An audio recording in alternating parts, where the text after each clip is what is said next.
So where do bad managers come from? Well, we create them. I mean, you know what I'm talking about, right? This guy that came into the company and he's got so much potential, and then we kind of promote him to something else and to promote him to something bigger, and then we appoint him as a manager over people. But when he joined you, he never joined you because his passion was people and managing other people. He joined you because he was passionate about a specific skill that he had. And he wanted to develop in that skill. And then what we do is we say like, hey, if you are so great at this, how about just managing other people to do this? And they might be terrible with other people.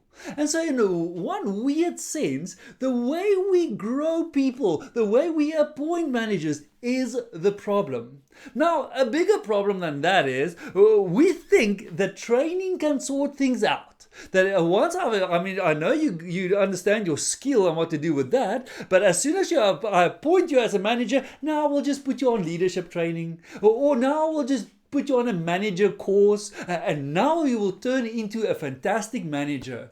Now, if you come from my world of neuroscience, you know that this is never going to work. Remember this picture I've showed you of a neuron, and I said you can look at all these connections, and remember I still said that if you get new information, there's an actual connection forming, and I don't think it makes a sound, but it literally forms. This is what information looks like in your brain. Now, what I didn't tell you is that when you receive information for the very first time, a connection forms in your brain, but it looks like one of these very weak ones here on the outskirts, all right?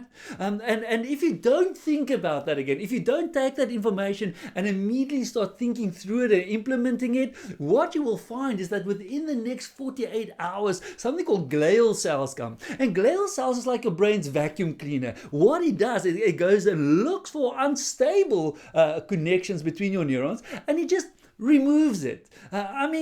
Have you ever met a person and then a week later you see that guy and you go like, oh my word, what's that guy's name? Like what's his name? Information is there, recallability is the problem. But what we have found is if a person is stuck in his ways, stuck in his thinking, it looks like these very dominant connections in the brain. Now, what you need to understand is I can go on training and I can get all the new information and it sits there. But when I'm under pressure, my brain always goes to the most dominant one.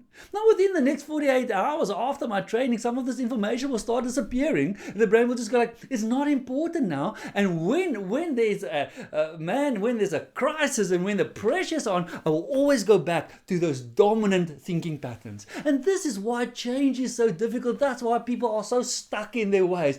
But they can change. There is a better way. But maybe a different way to explain this. Quickly do this with me. I want you to relax your arms next to your sides and cross them again. All right? Relax them again. Now, cross them the other way for me. Okay, there I've got it. The first time was what? Natural, easy. In my world, we will just call it there are strong neural pathways formed in your brain. The second time you had to think about it, right? You had to think, where will this arm go now?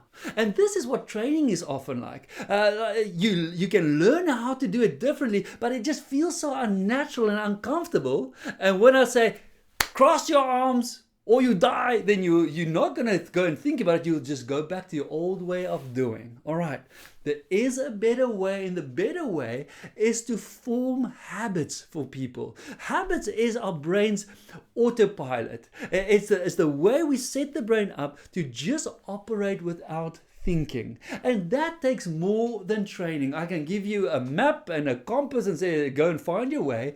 Or I can set your boat on autopilot and it will move you towards the destination. And we can get people in autopilot mode if we stop focusing on just giving them the information and start focusing on building habits. So in this blog, there are a few tips for you as to how you can go on a journey and help people build new and better habits. But why don't we just jump on a call together and you tell me about your context, your managers and your challenges, and then maybe I can customize a few tips and tricks for you, how you can just help build new habits, new thinking patterns that will just steer your managers on autopilot to become phenomenal with their teams.